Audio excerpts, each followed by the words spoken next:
भगवान से कुछ कुछ मांगोगे तो वो कुछ कुछ देगा, उससे बहुत कुछ मांगोगे तो बहुत कुछ देगा, सब कुछ मांगोगे तो सब कुछ देगा, और कुछ भी नहीं मांगोगे तो अपने आप को दे देगा। मिला तो उसकी कृपा, और नहीं मिला तो उसकी इच्छा। तो मन खींचता है बाहर की ओर, आत्मा खींचती है परमात्मा की ओर। आदमी जब जन्म लेता है श्वासें होती हैं पर नाम नहीं होता, और जब मरता है तो नाम होता है पर सांसें नहीं होती।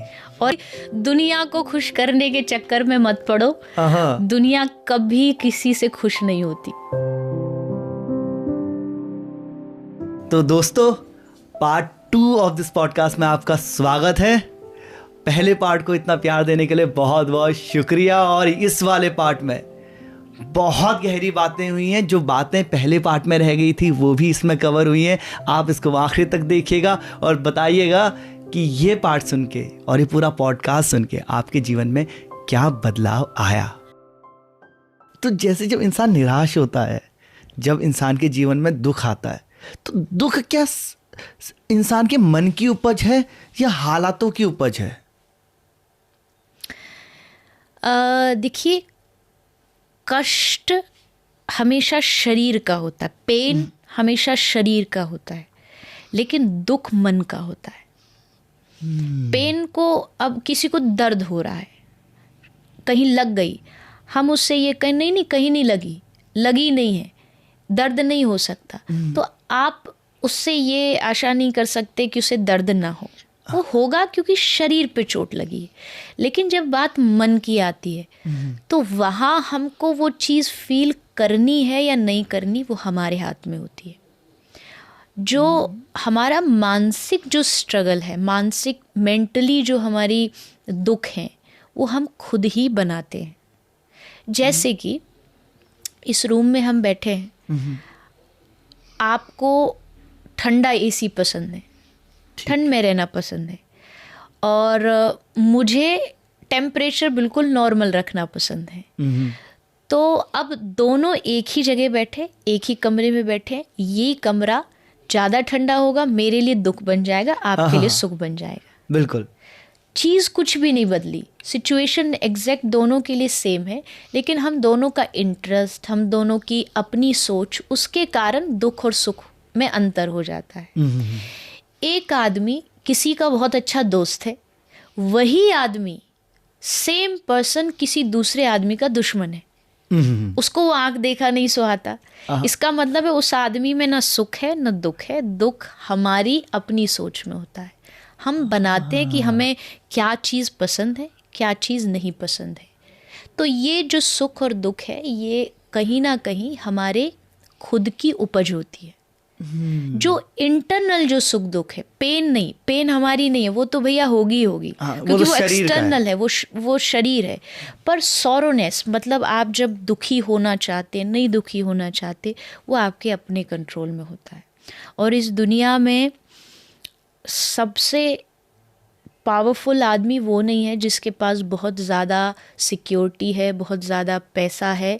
इस दुनिया में सबसे पावरफुल आदमी वही है जो अपने सुख दुख को कंट्रोल करना जानता है, जिसके पास ये कंट्रोल सिस्टम खुद के पास है कि कब दुखी होना है, कब सुखी होना है, ये मेरे अपने हाथ में है। क्योंकि बाहर की चीज़ों को इंसान कभी नहीं बदल सकता। बाहर अब हम आशा कर रहे हैं भाई वो आदमी हमसे आकर के ऐसे ऐसे बात करे, वो नहीं करता, हो गए हम दुखी।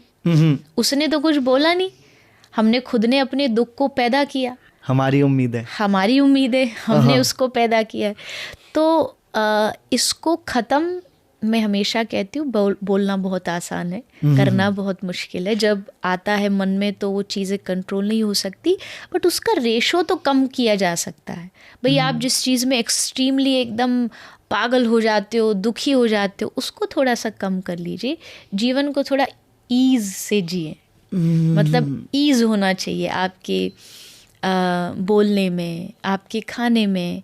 कोई भी चीज़ एक्सट्रीम नहीं होनी चाहिए, क्योंकि जहाँ आप एक्सट्रीम गए, अति हर चीज़ की बुरी है।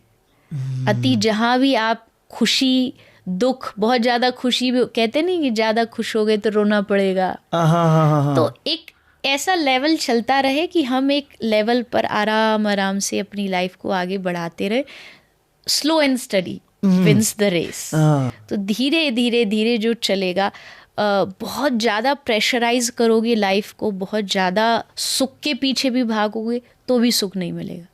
ये वही वाली बात है, जैसे वो नहीं होता रेगिस्तान में वो सड़क पे ऐसा फील होता है कि पानी भरा हुआ है, मिराज इफेक्ट। हाँ। तो जैसे वो दिखता पानी, और जैसे आप उसके पास जाते हो और दूर भागता जाता है और दूर भागता जाता है।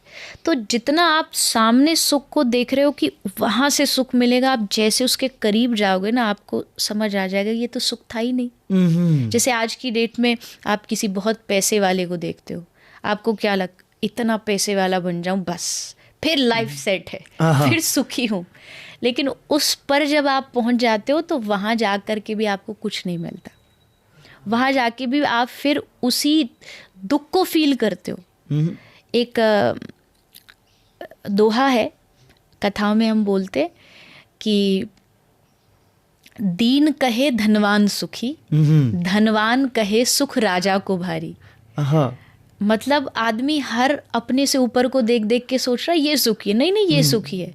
तो दीन कहे धनवान सुखी, धनवान कहे सुख राजा को भारी, राजा कहे महाराजा सुखी, महाराजा कहे सुख इंद्र को भारी, इंद्र कहे चतुरानन सुखी, चतुरानन मतलब ब्रह्मा, इंद्र कहे चतुरानन सुखी, चतुरानन कहे सुख विष्णु को भारी, पर तुलसीदास विचार कहे भजन बिना सब जगत दुखारी।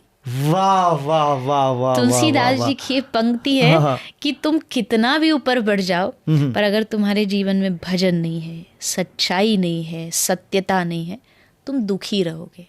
ये देखते रहो उसका ये उसका वो करते करते कभी सुखी नहीं हो पाओगे। जो दिया है भगवान ने बहुतों से अच्छा दिया, लाखों से अच्छा दिया है।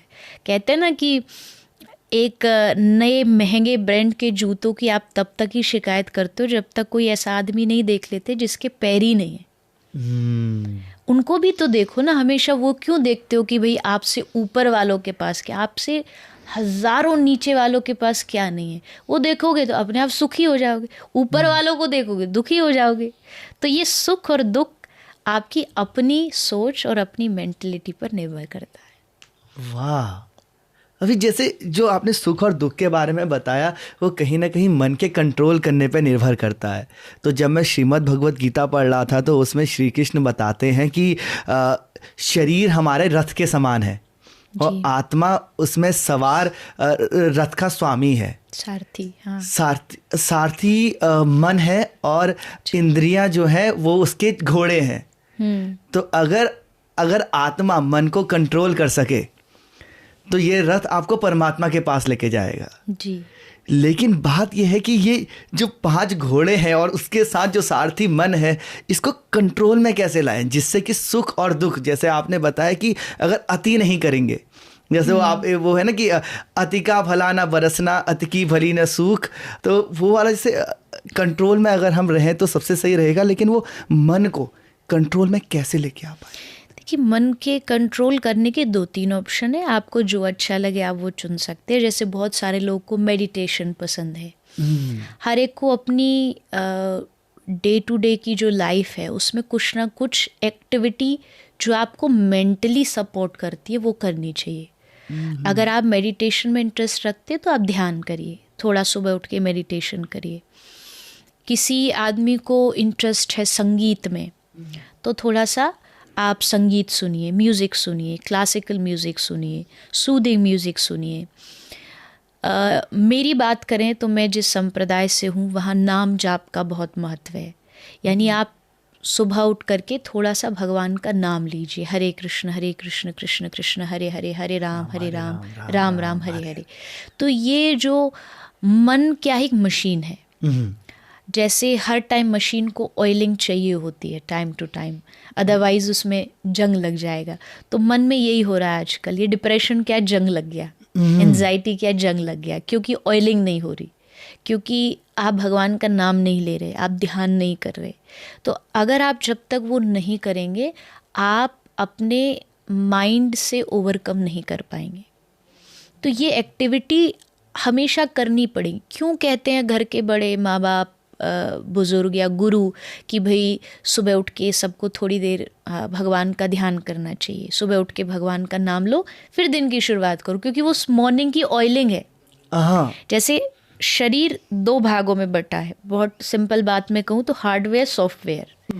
हार्डवेयर है ये शरीर, इस हार्डवेयर की हम रोज़ सफाई करते हैं, नहाते हैं, ब्रश करते हैं, ये हो गई हमारे हार्डवेयर की सफाई। पर एक है सॉफ्टवेयर, हमारा मन, हमारा चित्त, हमारी बुद्धि, हमारी इंद्री, उसकी हम सफाई नहीं करते।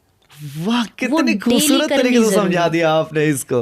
वो जब तक आप मन को डेली साफ नहीं करेंगे, मन को भी रोज नहलाना पड़ेगा। शरीर को नहला रहे हो, मन को नहलाया जाएगा भगवान के नाम से, पूजा से। जब आप सुबह उठ करके दिन की शुरुआत अच्छी तरीके से करते हो, पहली बात तो ये जो सुबह उठते ही जो जिनका फ़ोन सिस्टम चालू हो जाता है, ये मुझे लगता है आपकी निराशा का सबसे मेन रीज़न है। क्यों? क्योंकि आप मॉर्निंग में ही दिमाग को क्या दे रहे हो? कचड़ा। सारी गंदगी, जितनी भी नेगेटिविटी है, वो सुबह उठते ही आपके माइंड में स्टोर हो रही है। जैसे बहुत सारे लोग को सुबह सुबह न्यूज़पेपर पढ़ने की बहुत आदत होती है, ये भी नेगेटिविटी दे रहे हो आप। सबसे ज़्यादा दुख न्यूज़पेपर में ही पता लगता है आपको। न्यूज़पेपर में ये मर्डर हो गया, ये मार दिया, ये वैसा हो गया, तो क्या जा रहा है? आपको लगता है खाना जो आपके जीभ से जा रहा है वही आपकी बॉडी में लग रहा है, नहीं। जो विचार जा रहे हैं वो भी आपके मन पे डायरेक्ट इफेक्ट करते हैं। तो मॉर्निंग का रूटीन सबको सुधारना चाहिए। मॉर्निंग का थोड़ा सा टाइम पॉजिटिव चीज़ों में दीजिए, तो आप धीरे धीरे इंद्रियों पर, मन पर थोड़ा सा कंट्रोल कर पाएंगे। और उसमें सबसे ज़रूरी, अगर आप ध्यान नहीं कर पाते, इट्स ओके, आप तप नहीं कर पाते, कोई बात नहीं, पर एक चीज़ बहुत सिंपल है, मैं हमेशा कहती हूँ, भगवान का नाम लेते रहो। हरे कृष्ण जाप, जिसके पास गुरु है, गुरु मंत्र का जाप करो। जिनके पास नहीं है तो वो हरे कृष्ण महामंत्र का जाप कर सकते हैं। और इसके करने से आप कोई भी चीज़ एक्सट्रीम वाली जो होती है उससे बच जाओगे। मैं ये नहीं कहूँगी कि ये नाम लेने वाले बिल्कुल भी इनके भीतर इमोशंस ख़त्म हो जाते हैं या इनसे विजय प्राप्त कर लेते, ऐसा नहीं है। सबके भीतर नाम जाप करते हैं, उनके भीतर भी गुस्सा होता है, क्रोध आता है, पर वो इतने बड़े लेवल पे नहीं आता कि भाई कंट्रोलेबल ना हो। कंट्रोल किया जा सकता है। तो ध्यान करें या नाम जाप करें, इससे आप मन को थोड़ा सा कंट्रोल में कर सकते हैं। ये जैसे नाम जाप तो समझ में आता है, ध्यान के साथ दिक्कत ये है कि जैसे आंखें बंद करी तो उसके बाद स्टेप करना क्या है। मैं कोशिश कर रहा हूँ अभी 2-2.5 साल से, तो कभी होता है कि हाँ दिमाग शांत हो गया, ध्यान में लगा, कभी ढेर सारे विचार आने लग गए, कभी जो सबसे ज़रूरी काम है जो मुझे 3 हफ्ते में याद नहीं आया, वो ऐसा लगता है कि एकदम आंखें बंद करके यही तो करना था, जल्दी आंखें खोलो और वो काम पे लग जाओ, चाहे फिर मैं 3 हफ्ते तक ना करूं। लेकिन जब भी आंखें बंद होती है तो दिमाग 50 आंखें खोलने के बहाने ढूंढने लगता है। तो ध्यान आखिर लगाया कैसे जाए? आप कैसे लगाते हो ध्यान? क्या चल रहा होता है? मैंने कहा जिसका जिसमें इंटरेस्ट हो, मेरा ध्यान में इंटरेस्ट नहीं है, इसलिए मैं करती भी नहीं हूँ। चिंतन हम ज़रूर करते, ध्यान और चिंतन में फ़र्क होता है। ध्यान तो जैसे आदमी कहते भाई कोई बिंदु को सोचिए, ये सोचिए, मुझे भी नहीं पता क्योंकि मैंने कभी किया नहीं। चिंतन हम ज़रूर करते, जैसे कृष्ण लीला है, कोई भी एक लीला ली हमने कि आज कृष्ण गिरिराज जी धारण कर रहे हैं, तो उसके बारे में सोचते सोचते अब ये हो रहा है, वो हो रहा है, माला जाप करते रहते, ये थोड़ा चिंतन हो जाता है, मन एक जगह रुक भी जाता है और हमारा नाम जाप भी हो जाता है। बात रही ध्यान की, मेडिटेशन की, जो कर पाते हैं प्रणाम है उनको, बट कलयुग में ध्यान आसान नहीं है, बहुत मुश्किल काम है। क्यों? क्योंकि कितना भी, जैसा आपने कहा, कोशिश करो, सारी कमियां उसी समय याद आती हैं, जीवन की हर चीज़ उसी टाइम याद आती है। तो अगर कोई नहीं भी ध्यान कर पाता है तो सबसे अच्छा सॉल्यूशन है हरि नाम जाप। क्योंकि हमारे 4 युग डिवाइड हैं, सतयुग, त्रेता, द्वापर, कलयुग। तो ध्यान जो है वो सतयुग के लिए बना है। भगवान को पाने का एक रास्ता सतयुग में ध्यान है, त्रेता में यज्ञ है, और द्वापर में अर्चना है, मतलब पूजा भगवान की, और कलयुग में हरि नाम। कलयुग केवल नाम अधारा, सुमिर सुमिर नर उतर ही पारा। तो मुझे ध्यान का ज़्यादा नॉलेज नहीं है, क्योंकि मेरा उसमें इंटरेस्ट नहीं है, ना मैं करती हूँ, तो उस विषय में मुझे ज़्यादा बोलना भी ठीक नहीं है जो मुझे नॉलेज ही ना हो। बट इतना कहूँगी कि ध्यान जिनका नहीं भी लग पा रहा है तो कोई बात नहीं, इट्स ओके। भगवान ने कलयुग में कहा कि मैंने एक छूट दे रखी है, तुम्हारा मन कहीं भी हो पर तुम बस कृष्ण कृष्ण बोलते रहो, राधा नाम बोलते रहो, तो तुमको उसका फल मिलेगा और अपने आप तुम्हें मेरी प्राप्ति भी होगी और तुम्हारा मन भी जो है वो वश में रहेगा। तो मेरा सब्जेक्ट है नाम जप, नॉट मेडिटेशन। ठीक है। और चिंतन हाँ। जैसे अभी आपने, जब मैंने आपसे पूछा कि श्री कृष्ण ने सुदर्शन क्यों उठाया था, तो जब आपने समझाया तो आपने इतनी गहराई में समझाया कि वहाँ पे हो क्या रहा है, कि अर्जुन को क्या खून कहाँ से निकल रहा है, उनका कवच टूट गया है, ठीक है, रथ का उन्होंने पहिया बनाया, पहिए का चक्र बनाया उन्होंने। तो जब आप ये बता रहे थे तो मैं इमेजिन कर पा रहा था।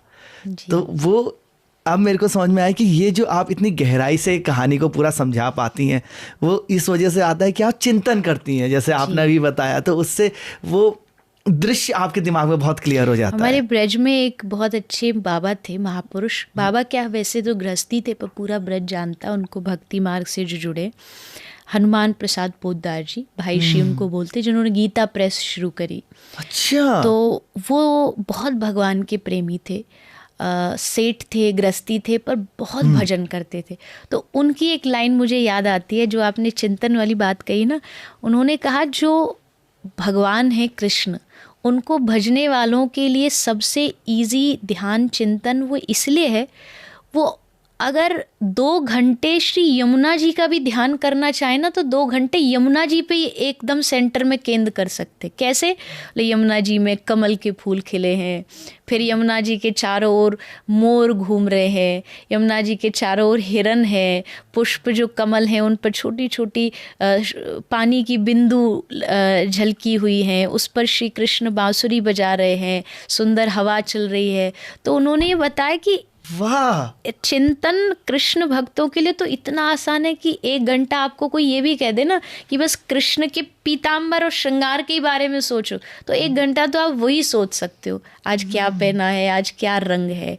तो ये चिंतन तो सबको करना जरूरी है। वाह। जब आप चिंतन करने लग जाओ, आप मंदिर गए, आपने फटाफट से मंदिर जाके एक तो भगवान के सामने गए, जाके आंख बंद करी, हाथ जोड़ लिए और 2-4 जो अपनी मांगों की लिस्ट थी वो मांग ली और निकल गए। हाँ, और एक कमीशन दे दी आपने वहां पे दान पेटी में कि अब तो नहीं, मैं कमीशन नहीं बोलूंगी, मेरे लिए भारी पड़ जाएगा। सॉरी, लोग मुझे पकड़ लेंगे। हाँ, मतलब जब वो इंसान का विचार वैसा चल रहा है ना, जो वैसे करके आ रहा है। जी जी। तो अब क्या हुआ, आप गए क्यों थे कि आप भगवान का दर्शन करें, आप भगवान को देखे। आपने देखा तो है ही नहीं, आप बस आंख बंद करके जो मांगना होता मांग के निकल जाते हो। ये थोड़ी ना दर्शन होता है। दर्शन ऐसा होना चाहिए, आपको एक एक भगवान ने कहाँ क्या पहना है, नाक में क्या है, कान में क्या है, कौन सा रंग पहना है। आधे लोग जो मंदिर से आते हैं, आप उनसे ये पूछ लो कृष्ण ने आज, ठाकुर जी ने आज कौन सा रंग पहना था, नहीं बता पाएंगे। बिल्कुल, क्योंकि वो दर्शन करने गए ही नहीं थे, वो मांगने जाते, वो देखने गए थे। देखने गए थे, दर्शन नहीं किया।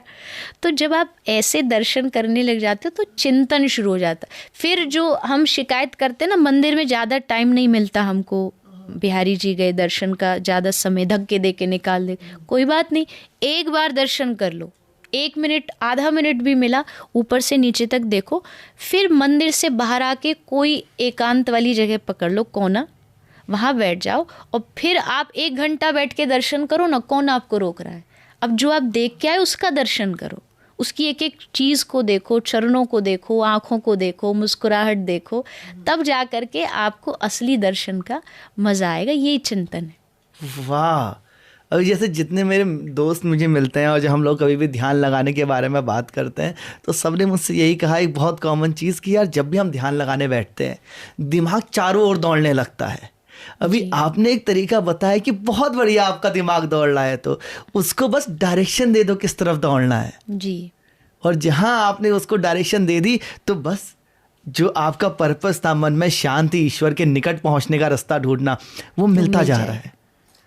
वाह वाह देवी जी, वाह।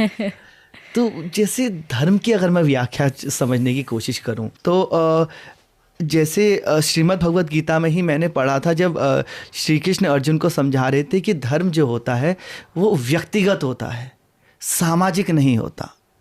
अभी जो ज़्यादातर लोगों के दिमाग में जो धर्म की डेफिनेशन है वो काफ़ी सामाजिक है। तो एक धर्म की व्याख्या आपकी नज़र में क्या है? धर्म व्यक्तिगत ही होता है। शुरुआत एक व्यक्ति से होती है, क्योंकि समाज क्या है?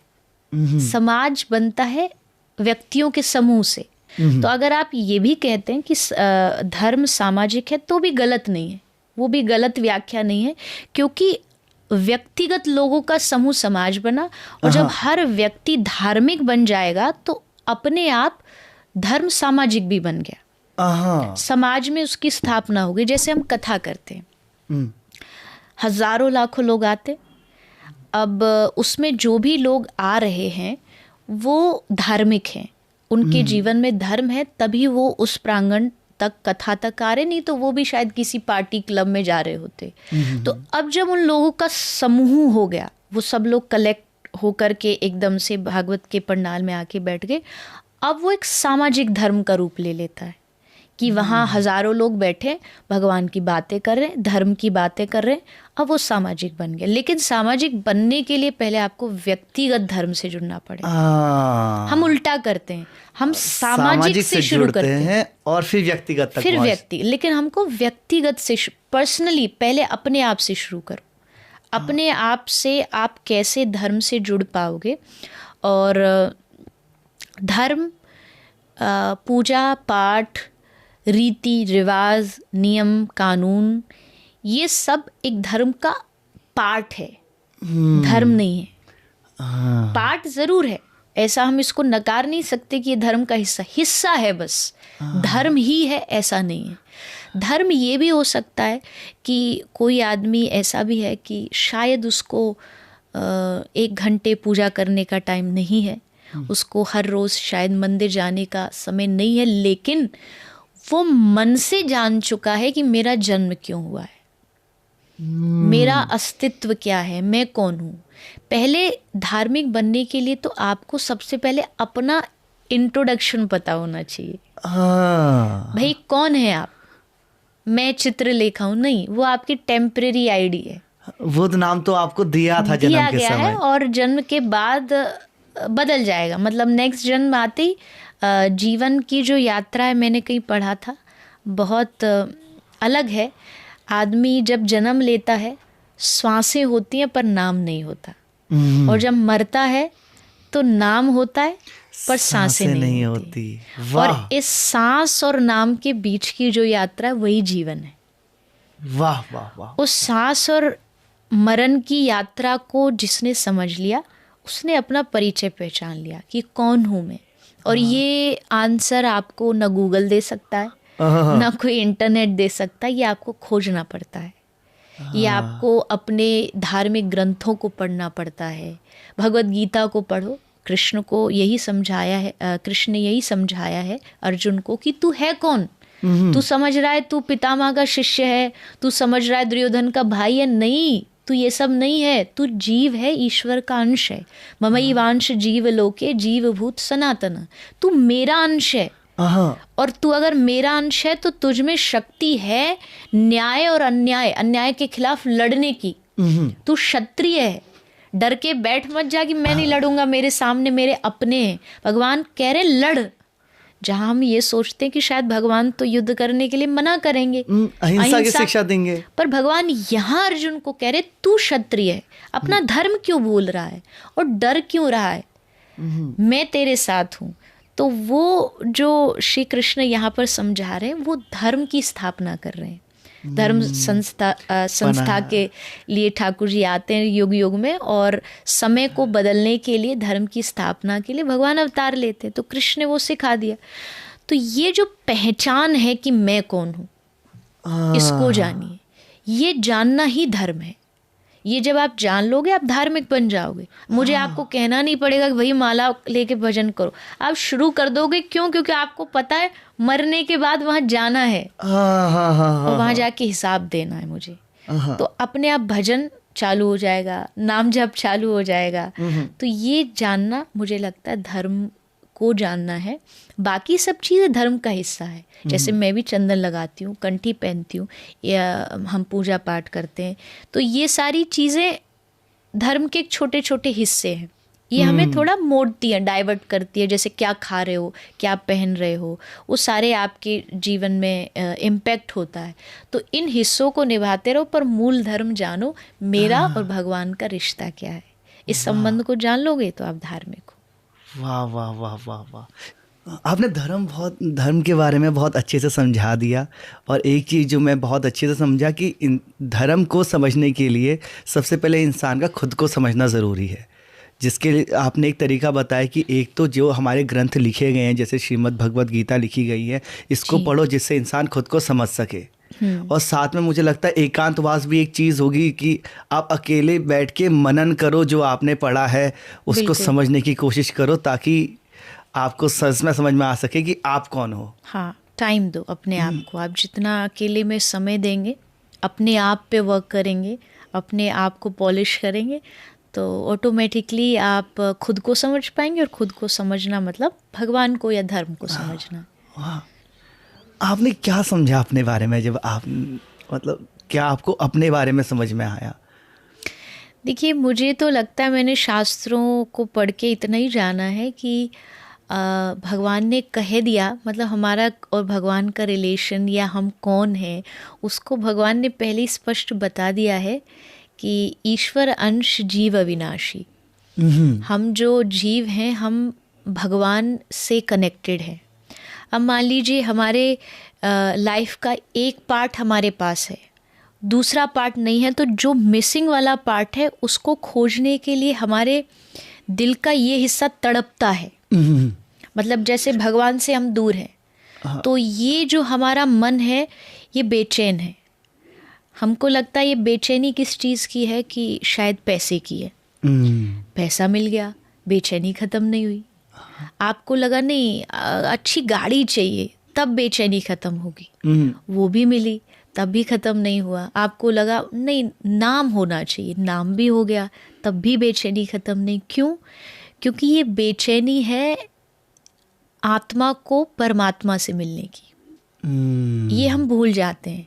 इसीलिए तो आदमी की बेचैनी कभी ख़त्म नहीं होती। हमेशा क्यों एकदम वो परेशान रहता है, जबकि सब कुछ है उसके पास, छत है, मकान है, घर है, पर जो एक आत्मा मांगती है, आत्मा की अपनी एक डिमांड है कि मुझे परमात्मा के पास जाना है। वो आत्मा खींचती है, मन खींचता है बाहर की ओर, आत्मा खींचती है परमात्मा की ओर।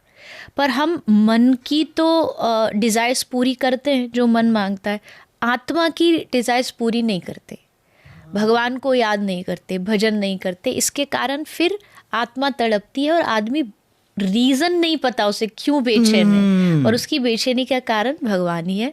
तो ये रिश्ता है, ये संबंध है जीव के और भगवान के बीच में। तो इस संबंध को पहचान लोगे तो मैंने जो शास्त्रों में पढ़ा कि हम भगवान के दास हैं, वो हमारे स्वामी हैं। त्वमेव माता च पिता त्वमेव, सब कुछ है, मतलब एक रिश्ता नहीं, उनसे हर रिश्ते हैं। तो जो भी मुझे अपने जीवन के बारे में समझ आया, मैं ये तो नहीं कहूँगी मैं मिट गई है, मैं तो है अभी भी भीतर, पर इतना ज़रूर है अगर मैं हूँ भी तो उनका हूँ। मेरे जीवन में अच्छा हो रहा है तो भी वो कर रहे हैं, जीवन में बुरा हो रहा तो भी वो कर रहे हैं। उनकी मर्जी में मेरी मर्जी है। जाही विधि राखे राम ताही विधि रहिए, महलों में राखे चाहे झोपड़ी में वास दे, धन्यवाद निर्विवाद राम राम कहिए। वाह। तो ये मेरे जीवन का एक मूल मंत्र है कि अब सौंप दिया इस जीवन का, सब भार तुम्हारे हाथों में है, जीत तुम्हारे हाथों में है, हार तुम्हारे हाथों में। मुझ में तुझ में एक फर्क, मैं नर हूँ तुम हो नारायण, मैं हूँ संसार के हाथों में। जी, तो ये पहचाना, मुझे लगता है ये मेरा रिश्ता है और यही पहचाना है जितनी भी मेरी अभी तक की लाइफ की जर्नी रही है। वाह। तो जो आत्मा की सारी बेचैनी है वो परमात्मा से मिलन की है। जी।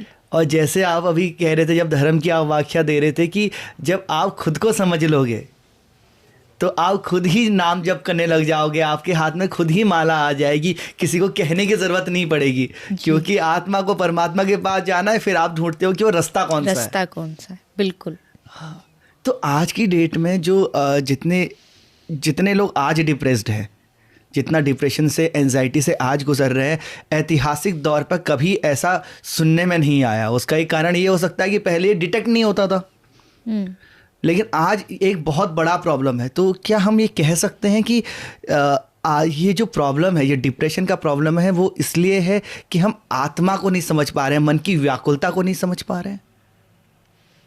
बिल्कुल, रूट कॉज तो यही है कि जैसा मैंने कहा, हम बाकी सब चीज़ें पूरी कर रहे हैं। बॉडी की मांग, हमारी फाइनेंशियली मांग जो है हम पूरी कर रहे हैं, आत्मा की नहीं कर रहे। हमें लगता है कि हमारी जो बाहरी चीज़ें हैं उनको हम पालेंगे तो उससे हमें सेटिस्फेक्शन मिलेगा। एक जो डिप्रेशन का मुझे एक बहुत बड़ा कारण लगता है कि आज का जो इंसान है उसको इस सोशल मीडिया ने और इंटरनेट ने ऐसा बना दिया है कि उसको इंस्टेंट ग्रेटिफिकेशन की एक बीमारी लग चुकी है। मतलब उसको हर चीज़ तुरंत चाहिए, अभी की अभी चाहिए। जैसे वीडियो पोस्ट करी तो सारे लाइक्स और सारे व्यूज़ मिल जाए, वो करते करते करते लाइफ में भी वो वैसा ही बन गया है। उसे जो चाहिए तुरंत चाहिए, नहीं मिलेगी तो अपना पेशेंस खो देगा। और अगर कोई चाहता है कि ये डिप्रेशन, एंजाइटी, इन रोगों से दूर रहे, इन बीमारियों से दूर रहे, तो पेशेंस का होना बहुत ज़रूरी है। पेशेंस नहीं होगा तो आप खुद ही चीज़ को लेके दुखी हो जाए। गाड़ी चाहिए, नहीं मिली, पेशेंस नहीं है तो डिप्रेस्ड हो जाओगे। लोग छोटी छोटी चीज़ में हो जाते, एक प्रोडक्ट को लेके डिप्रेशन में चले जाते। स्कूल के मार्क्स को लेके बच्चे डिप्रेशन में जा रहे हैं। मनचाहा रिश्ता नहीं मिला, ये हो गया, ब्रेकअप हो गए, इसके लिए लोग डिप्रेशन में चले जा रहे हैं। तो क्या हुआ? मतलब हमारे भीतर, खुद के भीतर धैर्य नहीं है। और किसी ने बहुत सुंदर बात कही कि पेशेंस इज़ योर पावर। आदमी बाहर से पावरफुल बन जाएगा नहीं, जब तक भीतर से आप पेशेंट नहीं बनेंगे, जब तक आप धैर्यवान नहीं बनेंगे, आप पावरफुल नहीं बन सकते। आपको पता होना चाहिए मिला तो उसकी कृपा, और नहीं मिला तो उसकी इच्छा। ये दो चीज़ अपनी लाइफ में मंत्र बना के रख लीजिए कि मिल रहा है तो उसकी कृपा है, नहीं मिल रहा तो भी उसकी इच्छा है। मतलब अगर वो कोई चीज़ नहीं भी दे रहा ना, तो इसका मतलब है कि आपका उसमें बहुत बड़ा कोई हित छुपा है। मैंने एक बहुत अच्छी लाइन कहीं पढ़ी थी कि जो आप चाहते हो भगवान वो नहीं देते, जिसमें आपका हित होता है भगवान वो देते। कड़वी दवाई माँ पिलाती है क्योंकि उसे पता है रोग ठीक होगा। तो अगर कोई चीज़ नहीं मिल रही है ना, तो बस ये लाइन याद रखो कि ये कड़वी दवाई है जो भगवान आपको दे रहे हैं। इसमें डिप्रेस्ड होने की ज़रूरत नहीं है, खुश होइए कि मतलब भगवान आपको कहीं ना कहीं बचा रहे। शायद आप इस रिश्ते में पड़ जाते, फॉर एन एग्जाम में रिश्ते की बात करूँ, अगर आप इस रिश्ते में पड़ जाते, आपकी कोई शादी हो जाती, तो शायद हो सकता आगे चल करके आप दोनों की जो भविष्य, जो फ्यूचर, वो खराब होता। तो भगवान ने आपको कहीं ना कहीं बचा लिया। तो ये पहले तो भगवान पे, उसके हर डिसीजन पे भरोसा होना चाहिए कि अगर वो कर रहा है तो मुझसे ज़्यादा समझदार है, तो वो अच्छा ही कर रहा होगा। तो ये जब एक धैर्य वाली जो एक गुण है, ये आदमी को सीखना पड़ेगा, खासकर आज के युवाओं को। किसी भी चीज़ को लेके एकदम से पागल मत हो जाइए। पाना है, पाना है, पाना, नहीं मिला तो ब्रेक, हार्ट ब्रेक, दिमाग में टेंशन, दिमाग में परेशानियाँ। तो चीज़ों को थोड़ा सा ढीला छोड़ के जीना चाहिए। थोड़ा सा खुला छोड़ दोगे तो भगवान भी देखते कि भाई इस आदमी में पेशेंस है, धैर्य है, ये संभल जाएगा एक समय पर जा कर के। मैं इसे ना भी दूँ तो ये अपने आप को संभाल पाएगा। दूसरा, डिप्रेशन जो है वो मानसिक बीमारी है। मानसिक बीमारी का क्योर भी मानसिक चीज़ों से ही होगा। मेंटली, जैसा मैंने कहा ना, माइंड का वॉश होना ज़रूरी है। मतलब वो वाला माइंड वॉश नहीं, बट माइंड की सफाई, माइंड वॉश नहीं तो फिर ये जंग ही, जैसे मैंने कहा ना, डिप्रेशन क्या, यही तो है। कि तो ये सफाई कैसे होगी? अच्छे लोगों के साथ रहो, दोस्ती अच्छी रखो, रिश्ते अच्छे रखो। जहाँ आपको लगता है भाई ये आदमी थोड़ा इसके पास बैठते ही नेगेटिविटी भर देता दिमाग में, तो उससे दूरी बना लो, उससे दूर रहो। क्योंकि जितना आप नेगेटिव स्पेस में रहते हो उतने आप डिप्रेस्ड हो जाते हो। तो अब घर में नेगेटिविटी हो तो घर में नेगेटिविटी हो तो अपने आप की पॉजिटिविटी वहाँ दो। जैसे हम कई बार क्या शिकायत करते, भाई उसने मुझे बिगाड़ दिया। अगर उसने मुझे बिगाड़ दिया तो आप भी तो उसको सुधार सकते थे। अगर वो आपको बिगाड़ सकता है तो आप में ऐसी क्या कमी थी जो आप उसे नहीं सुधार पाए? फॉर एन एग्जाम्पल, लोग दोस्ती का सबसे ज़्यादा देते हैं कि भाई उसने मुझे कहा कि तू ये नशा नहीं करेगा क्या? तू मेरा दोस्त नहीं है क्या? दोस्ती के वास्ते नहीं करेगा क्या? अगर वो आपसे पूछ सकता है कि दोस्ती के वास्ते तू नशा नहीं कर सकता, तो आप भी तो पूछ सकते हो कि दोस्ती के वास्ते तू नशा छोड़ नहीं सकता क्या? अगर तू मुझसे ये आशा रखता तो मैं भी आशा रखता हूँ, नहीं दोस्ती के वास्ते हम ये नहीं करेंगे। तो अक्सर हम क्या होता है ना, नेगेटिव चीज़ों को बहुत इजीली एक्सेप्ट कर लेते हैं और जो पॉजिटिविटी है उसको एक्सेप्ट करने में उतना ही डिफ़िकल्ट है। और जितना आप नेगेटिव स्पेस में रहेंगे आप उतना डिप्रेस्ड होंगे। तो अपना माहौल बदलिए, अपने दोस्त बदलिए, अपने विचार बदलिए, सबसे इम्पोर्टेंट। क्योंकि चलो बाहर की सिचुएशन नहीं भी चेंज हो पा रही, तो किसी ने बहुत अच्छी बात कही है कि तुमने अपना घर बदला ताकि मैं सुखी हो जाऊं, पर फिर भी सुखी नहीं हुए। तुमने अपनी गाड़ी बदली, किसी पंडित ने कहा गाड़ी में गड़बड़ है, आपने गाड़ी बदल दी, आप तब भी सुखी नहीं हुए। किसी ने कहा दोस्त बदलो, आप तब भी सुखी नहीं हुए। क्यों? क्योंकि आपने अपना स्वभाव नहीं बदला, आपने अपना खुद का बिहेवियर नहीं बदला। वो जब तक नहीं बदलोगे आप सुखी नहीं हो सकते हो। तो डिप्रेशन का कारण नेगेटिविटी से दूर रखो, थोड़ा अपने आप को पेशेंस बढ़ाओ, अपने अंदर धैर्य बढ़ाओ, और वो तभी बढ़ेगा जब आप धैर्यवान लोगों के साथ रहोगे, उनके संग में आओगे, तो अपने आप आपके भीतर भी वो क्वालिटी आ जाएगी। वाह, जैसे बुरा जो देखन मैं चला, बुरा न मिलिया कोई, जो मन देखा अपना, मुझसे बुरा ना कोई। तो सारी जंग जो शुरू हो रही है वो अंदर से ही हो रही है जी। और साथ में जैसे आपने अभी दोस्ती के बारे में बोला कि अगर हम ये कहें कि दोस्त मुझे बिगाड़ रहा है तो वो एक सही जगह नहीं है। या तो आप दोस्त को सुधारो या दोस्त बदलो, क्योंकि दोस्ती जैसे कि मेरे को एक पॉडकास्ट में ही एक हमारे मित्र हैं आदि भाई, तो उन्होंने कहा था, उन्होंने पहली बात ये उनके मुँह से मैंने सुनी थी कि दोस्ती इकलौता ऐसा रिश्ता होता है जो हम खुद चूज़ करते हैं। बिल्कुल। तो दोस्ती आपको अगर बेहतर नहीं बना रही है तो आप चूज करने में अच्छे इंसान नहीं बन पा रहे हो, आपकी चॉइस अच्छी नहीं, चॉइस गलत है आपकी। मुझे लगता है दोस्ती इज इक्वल टू रिस्पॉन्सिबिलिटी, बहुत बड़ी जिम्मेदारी। दोस्त कह देना मैं तुम्हारा दोस्त हूँ बहुत इजी वर्ड है, पर दोस्त कहने का मतलब है कि पूरी जिम्मेदारी निभाना सही और गलत की। सिर्फ इतना ना कह देना भाई दोस्ती के लिए तो करना पड़ेगा, नहीं। आप अगर कोई दोस्त गलत भी है, हम हर तुम्हारे गलत में साथ खड़े हैं, ये दोस्ती नहीं होती। गलत में हम तुम्हारे अगेंस्ट खड़े होंगे और तुमको समझाएंगे नहीं तुम गलत कर रहे हो, तो दोस्ती है। मतलब हर बुरी चीज़ को सपोर्ट करना दोस्ती नहीं है। तू जो करना है कर ले, हम भाई तेरे पीछे खड़े ये बड़ा होता है खासकर लड़कों में। लेकिन नहीं, दोस्त कह रहे हो तो जिम्मेदारी निभाओ। मित्रता कृष्ण की थी, सुदामा की थी। उन्होंने अपनी दोस्ती को इस तरीके से बनाया, दूरी रही। इतनी दूरी किसी दोस्ती में शायद नहीं होगी कि बचपन में बिछड़े और फिर जाके मिले कई सालों बाद, लेकिन फिर भी उन्होंने अपनी उस दोस्ती को कहीं भी कलंकित नहीं होने दिया, कम नहीं होने दिया। मतलब पूरा समय दिया। आप कहीं एक लेवल पर भी पहुंच जाते हो। मुझे लगता है आज के समय में ना कॉन्टैक्ट्स बनाए जाते हैं, दोस्ती कम बनाई जाती है। कॉन्टैक्ट्स मतलब कि भाई बना लो, कभी बुरे टाइम में काम आ जाएगा, आपकी कॉन्टैक्ट लिस्ट बढ़ जाएगी।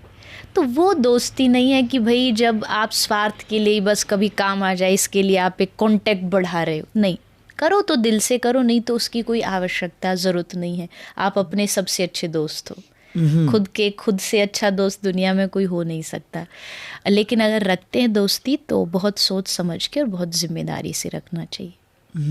और अगर आप खुद के दोस्त, और कृष्ण तो आपके मित्र हैं ही, बिल्कुल, अगर सखा है आपके, अगर उसके अलावा आप किसी को चूज कर रहे हो तो देख के कि भाई वो उस लायक है, और क्या आपके मन में वो भाव है नहीं है मित्रता का, आपके मन में अगर ये कोई काम निकालने का भाव आ रहा है तो फिर वहीं पे आपकी पूरी मित्रता खराब हो जा रही है। बिल्कुल। वाह। और वो एक प्रसंग मैंने देखा है जिसमें सुदामा जी को बहुत भूख लगी होती है जी। बच्चे सो गए हैं, सुदामा जी को बहुत भूख लगी है, और सुदामा जी की पत्नी देखती हैं कि किसी मटके में कुछ चावल के दाने पड़े हुए हैं, तो वो चावल के दाने थोड़े से जो थे वो निकाल के देती है सुदामा जी को, और सुदामा जी उन चावल के चंद दानों में से भी कुछ दाने निकाल के पहले श्री कृष्ण को अर्पण करते हैं। बिल्कुल। तो मैं कहूँगा जब ये दोस्ती की असल परिभाषा है, श्री कृष्ण सब रिश्तों के बारे में बता गए हैं, उन्होंने ये भी बताया कि दोस्ती कैसी निभानी और दोस्त कैसा होना चाहिए। नहीं, आप सुदामा की आपने बात छेड़ी। सुदामा द्वारिका गए, कोई भी एक आदमी ऐसा बता दो जिसने कहीं ऐसा पढ़ा, देखा, लिखा हो कि सुदामा गए और जाकर के उन्होंने कृष्ण से कहा कि मेरी घर की हालत बहुत ख़राब है, कुछ हेल्प कर, कुछ मदद कर। अक्सर दोस्ती, कोई एक आपका इतने बड़े लेवल का दोस्त हो, आप कुछ भी नहीं तो इतना तो आशा रखेंगे ही ना, भाई राजा का बेटा दोस्ती कर लो, कम से कम नौकरी लगवा देगा, नौकरी लगवाएगा। और अगर सुदामा वहाँ गए और उनका इतना वैभव देखा तो वहाँ भी तो सुदामा बोल सकते थे देख के कि भाई कोई काम दे दे मेरे लिए। कृष्ण कह रहे हैं तुझे कुछ चाहिए? सुदामा कहता नहीं, तेरी बहुत कृपा है, मुझे कोई बच्चे सब बहुत बढ़िया है। और कृष्ण सब जानते हैं, कृष्ण चाहते मुंह से बोले, एक बार कह तो दे कि तुझे स्वर्ग चाहिए, स्वर्ग दे दूं, ब्रह्मा जी का पद चाहिए, ब्रह्मा जी हटा के तुझको ब्रह्मा बना दूं। लेकिन सुदामा ने कहा नहीं, मेरी दोस्ती निस्वार्थ है, इसलिए मैंने दोस्ती नहीं करी कि ये बुरे समय में काम आ जाए, कुछ मांग लूंगा, नौकरी, पैसा, नहीं नहीं नहीं। वहां से खाली हाथ सुदामा आए। पूरी द्वारिका ने इतिहास में पहली बार एक ऐसा आदमी देखा, फटी धोती से आया और फटी धोती से घर वापस गया। कपड़े तक भी नहीं उसने कोई अच्छे कि भाई कृष्ण, जिसके लिए कृष्ण दौड़े आए थे नंगे पांव, सबने सोचा कि ये तो भैया बैग भर भर के ले जाएगा, पर खाली हाथ सुदामा आए, खाली हाथ गए। और यही दोस्ती का सबसे बड़ा मुझे लगता है पहचान होती। हाँ, अपनी मर्जी से तो दोस्त मदद करेगा, कृष्ण ने नहीं किया क्या, सोने का पूरा महल बना के सुदामा को दे दिया, पर सुदामा ने दोस्ती को कलंकित नहीं होने दिया मांग करके। मांग कहीं भी होती है ना किसी भी रिश्ते में, तो उससे रिश्ते में मिलावट आ जाती है, मांग नहीं होनी चाहिए। वाह। तो मांग कम करोगे तो रिश्ता अच्छा रहेगा, लंबा टिकेगा। मांग खत्म कर दो, भक्त को भगवान से मांगने की जरूरत नहीं है। लोग अक्सर दुख संकट हर लो, ये कर, क्यों बोले हम? क्या वो नहीं जानता हमारा जीवन कैसा है? क्या उसको नहीं पता मैं दुख में हूँ? अगर मुझे भरोसा है वो मेरी हर कहानी को जानता है, तो मुझे क्यों बताना पड़ रहा है उसको कि मेरे दुख संकट हर ले? तू अच्छे से जानता है मेरी सिचुएशन, तुझे अच्छा लग रहा है मैं इस सिचुएशन में रहूं, तो मैं भी खुश हूँ। ऐसे ही रख पूरे जीवन भर। और अगर तुझे लगता बदलना, तो तू जगत का स्वामी है, ऐसे करेगा और सब बदल जाएगा। भगवान कहते एक पलक झपकती ऐसी, जैसी ये दुनिया है ना, ऐसी हजारों दुनिया बना सकते हैं भगवान। क्या इतना सा दुख दूर नहीं करेंगे? क्या इतने पैसे की परेशानी दूर नहीं करेंगे? बट वो चाहते स्थिति में रखना, तो ठीक है, तेरी मर्जी, मैं खुश हूँ जिसमें तू खुश। प्रेम वही है ना कि तेरी खुशी में, तेरी रजा में मेरी रजा, तेरी मर्जी में मेरी मर्जी। और मांग छोड़ दो तो फिर वो मिलेगा जो कभी सोच नहीं सकते। किसी ने बहुत सुंदर बात कही कि भगवान से कुछ कुछ मांगोगे तो कुछ कुछ देगा, उससे बहुत कुछ मांगोगे तो बहुत कुछ देगा, सब कुछ मांगोगे तो सब कुछ देगा, और कुछ भी नहीं मांगोगे तो अपने आप को दे देगा। भगवान कहेगा ले आज से मैं तेरा, अब मैं तेरे पीछे पीछे, तू आगे आगे। भक्तन पाछे यूं फिरे जो बछड़ा संग गाय। जैसे बछड़ा पीछे पीछे, गाय उसके पीछे पीछे भागती है, वैसे ठाकुर जी भक्तों के पीछे चलते हैं। तो नहीं मांगना मुझे लगता है जीवन की सबसे बड़ी भक्ति भी है, दोस्ती भी है, कुछ भी कह लो। ये आप अगर सीखोगे तो आपके संसारिक रिश्ते भी अच्छे चलेंगे और आध्यात्मिक तो अच्छे चलेंगे ही चलेंगे। वाह वाह वाह वाह वाह, बहुत ही सुंदर बात कही है आपने। और एक चीज़ बस मैं यहाँ पे और जानना चाहता हूँ, एक दो चीज़ें, जैसे कि अब हम लोगों का स्वर्ग लोक है, नरक लोक है, आपके कर्मों के फल आपको मिलते हैं मृत्यु के पश्चात जी। तो जब मेरे को सब फल मिल गए उधर पे जाके, तो फिर कर्मों का फल धरती पे आके क्यों भुगतना पड़ता है? वहाँ पे सब क्लियर नहीं हो जाते सब कर्मों के फल? नहीं, ऐसा ज़रूरी नहीं कि हर आदमी नरक में ही जाता हो, ऐसा कोई पक्का नहीं है। कई बार हमें जो हमारे कर्मों के विधान होते हैं वो धरती पे ही जन्म लिया, अब अगला जन्म ही धरती पे मिल जाएगा, यही हमको भुगतना पड़ेगा। जो कुछ ज़्यादा लगता है कि भाई बहुत बड़े लेवल से किसी ने बुरे कर्म किए तो उनको नरकों में जाना पड़ता है। नरकों का विधान सबके लिए नहीं है। तो जो ऐसे कर्म होते हैं, जैसे कोई झूठ बोल रहा है तो उसको कहीं ना कहीं धरती पे ही ये पाप जो है उसके ख़त्म हो जाएंगे, फिर वो आगे अच्छा कर्म करे बुरा करे उस पे निर्भर करता है। बाकी अगर कोई नरक में भी जाता है तो वहाँ भी आप, नरक क्या है? नरक एक प्रकार की पनिशमेंट व्यवस्था है, वो आपको मिल गई, पर अब ये गारंटी नहीं है कि अब आपको धरती पे दोबारा से एकदम फ्रेश मिलेगा, क्योंकि ये जन्मों जन्मों का अकाउंट है। आप मान लीजिए इस जन्म में बुरे कर्म किए, नरक भेज दिए गए, लेकिन इससे 10 जन्म पहले भी तो बुरे कर्म करे होंगे, हो सकता है उसके लिए हमें फिर अगला जन्म मिलना पड़े। तो ये कर्म का एक रोटेशन है, अच्छे बुरे नरक स्वर्ग, ये रोटेशन कभी ख़त्म नहीं होता, इसमें आदमी पड़ा रहता है इस सर्कल में। इससे बाहर निकलने के लिए पाप और पुण्य दोनों से ऊपर जाना पड़ता है, जिसको हम भक्ति मार्ग कहते हैं, प्रेम मार्ग कहते हैं। प्रेम मार्ग में जो चलेगा, भक्ति मार्ग में, वो पाप और पुण्य से ऊपर उठ जाएगा। एक बहुत बड़ी बात है जिसको लोग नहीं समझते।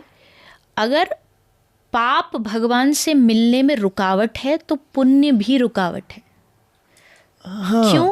क्योंकि पुण्य से आदमी स्वर्ग जाएगा, स्वर्ग जाने के बाद स्वर्ग परमानेंट नहीं है। स्वर्ग आप ये समझ लीजिए एक प्रकार का होटल है।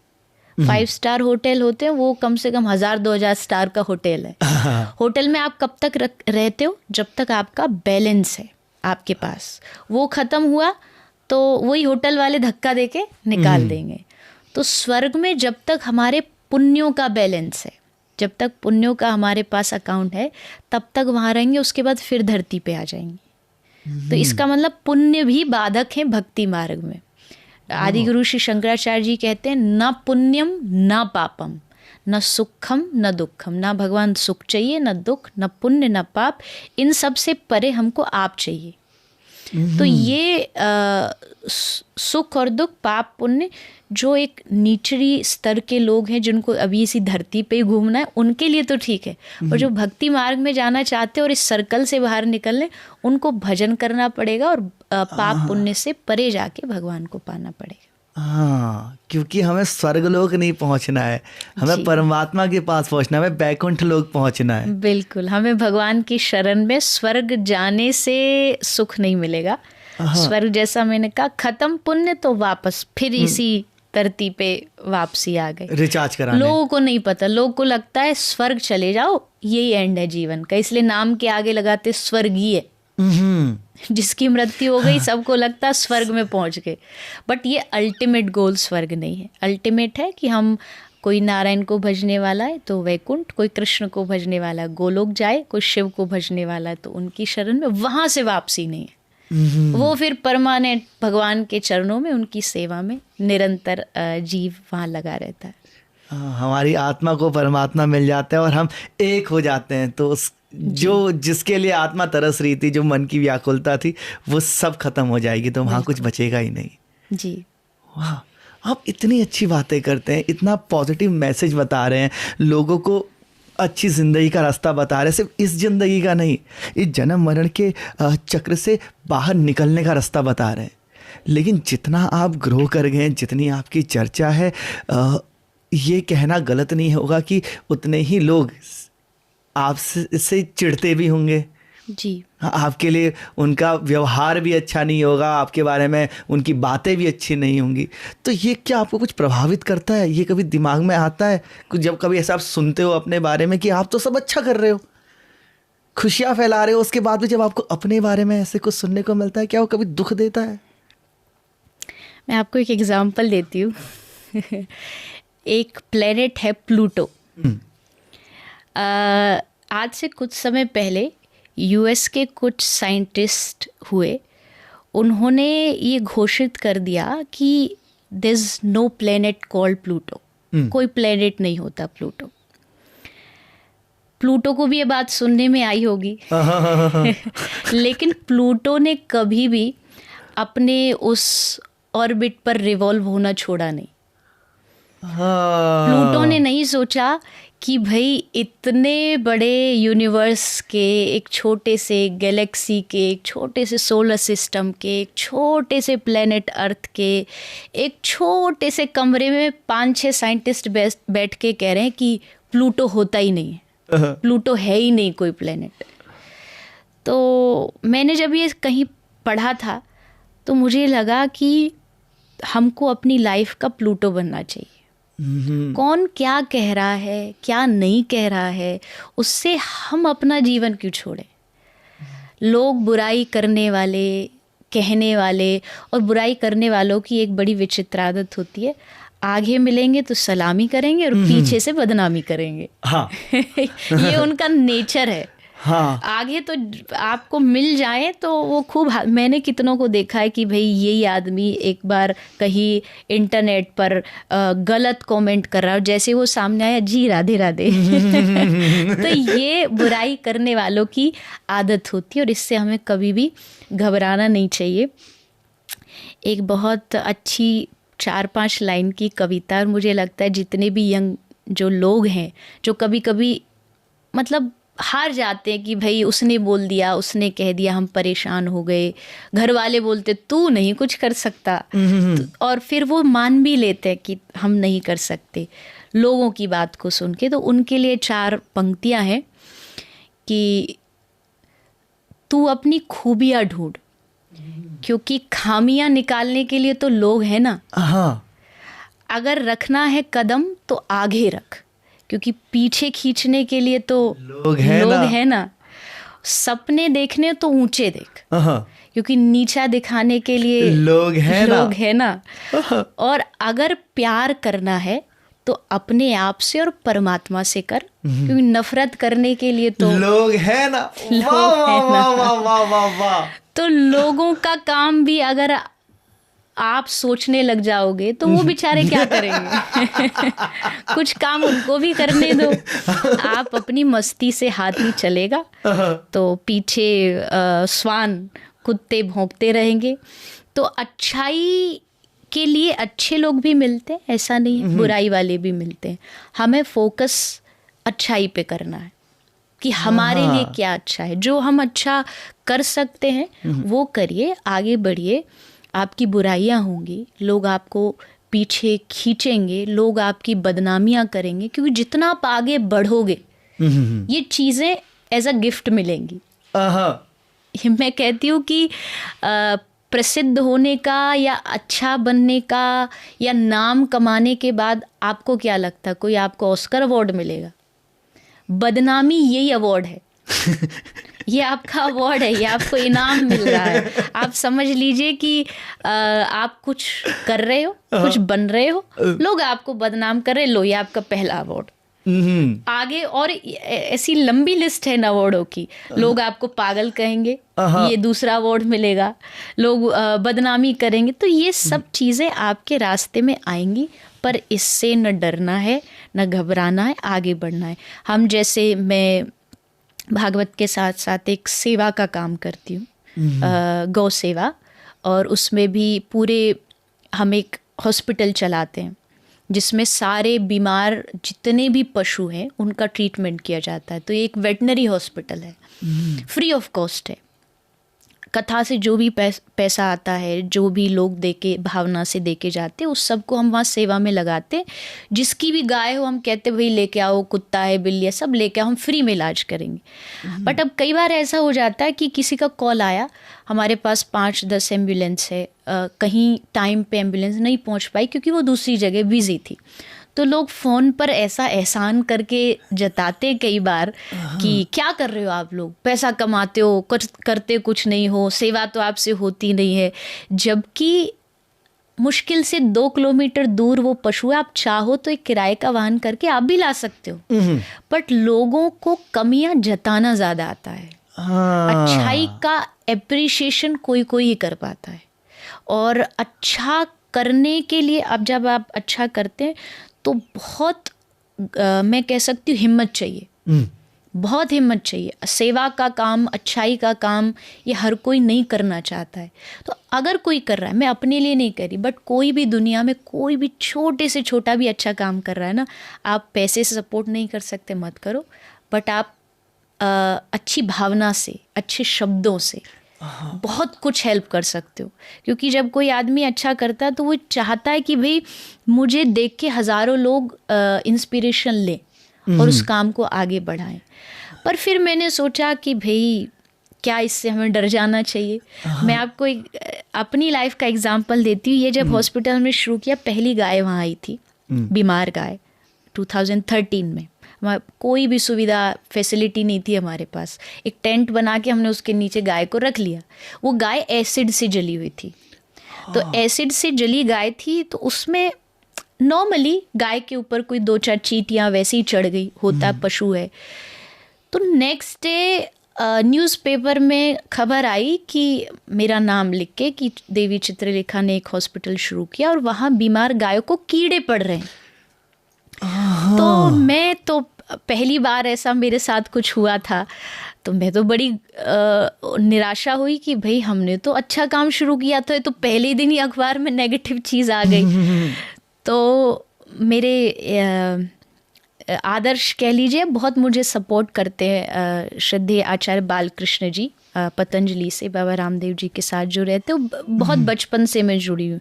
तो मैं अखबार लेके उनके पास गई, मैंने कहा ये तो बड़ा गड़बड़ हो गया बाबा जी, ये तो देखो पहले दिन ही।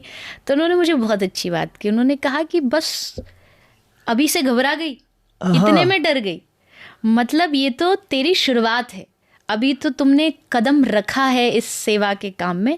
ऐसे चैलेंज हर रोज़ आएंगे, इसको सहन कर सकती हो तो ही आगे बढ़ना, नहीं तो यहाँ से अभी भी लौटने का टाइम है।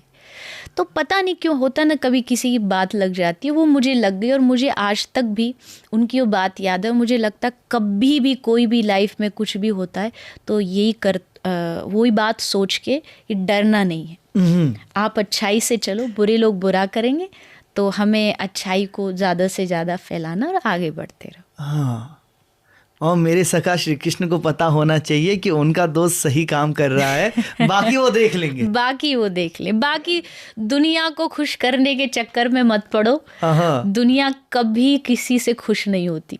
यहाँ राम जी को भी सुनना पड़ा, यहाँ माता जानकी को सुनना पड़ा, यहाँ भगवान कृष्ण को शिशुपाल ने 100 गालियाँ दी, तो हम और आप तो कौन ही होते हैं। भगवान तक जब सुन सकते हैं तो हम तो साधारण लोग हैं।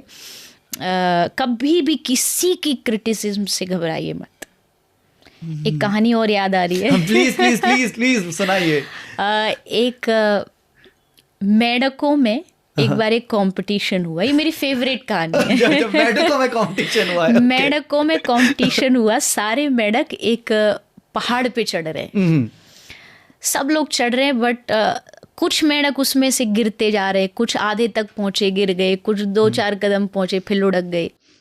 एक मेढक चढ़ता चला जा रहा है और चढ़ते चढ़ते चढ़ते बढ़ता जा रहा है, और जो नीचे वाले मेढक खड़े वो छल उछल के उसको बोल रहे हैं, मत चढ़, तू गिर जाएगा, तेरे हाथ पांव टूट जाएंगे, लौट जा, वापस आ। तो वो चढ़ता जा रहा मस्ती में, और वो टॉप पे पहुंच गया। अब वो मेढक टॉप पे क्यों पहुंचा, तो उस कहानी में बताया कि वो मेढक टॉप पर इसलिए पहुंचा क्योंकि वो बहरा था कानों से। वो सारे कह रहे मच्छर मच्छर तू गिर जाएगा, और वो सोच रहा है कि ये मुझे कह रहे चढ़ जा, हम तेरे साथ हैं, तू आगे बढ़ आगे बढ़। तो ये कहानी से मुझे लगा कि जीवन में अगर कुछ करना है ना तो बहरे बन जाओ, सुनो मत, बस करते चलो। जो लोग आज कह रहे हैं ना कि नहीं करेगा, जब आप सफल हो जाओगे तो वही कहीं हमने बोला था ना, हमने नीचे से हमने सहारा दिया था ना।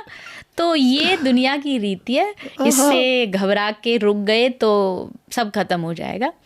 आगे बढ़ो, काम करो, मेहनत करो, भगवान का साथ भरोसा रख के करते चलो, सफलता भी मिलेगी और भगवान भी मिलेंगे। वाह वाह देवी जी, वाह देवी जी, मैं चाहता हूँ, अभी मेरे मन में ढेर सारे सवाल हैं, मैं चाहता हूँ मैं ढेर सारे सवाल और पूछूं, लेकिन समय की थोड़ी पाबंदी है। आपका वैसे ही जो पूरा आपका दैनिक शेड्यूल रहता है वो बहुत बिजी है, कई लोग ऑलरेडी आपका इंतज़ार कर रहे हैं।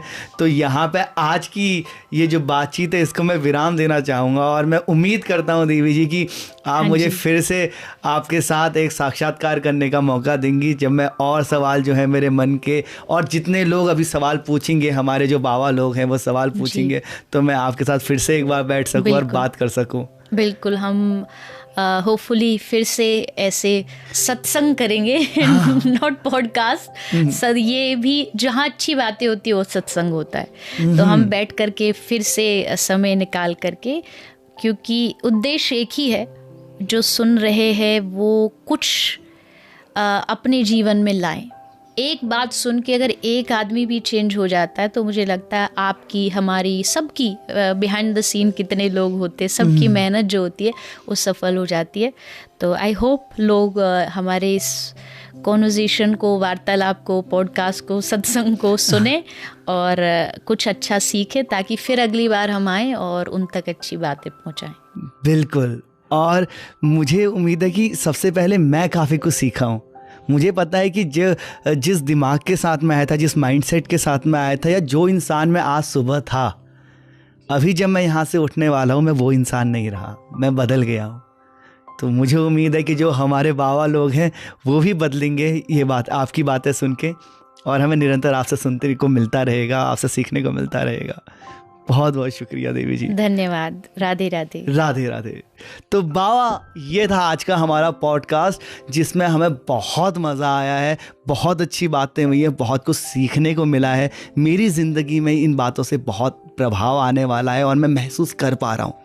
मुझे उम्मीद है आप जहाँ पे भी हैं, जिस भी परेशानियों से या जिस भी अच्छी या बुरी चीज़ों से गुजर रहे हैं, आपके जीवन में भी इससे एक अच्छा प्रभाव आए। आप अपना ख्याल रखें बाबा। हम मिलते हैं अगले पॉडकास्ट में। शब बखैर।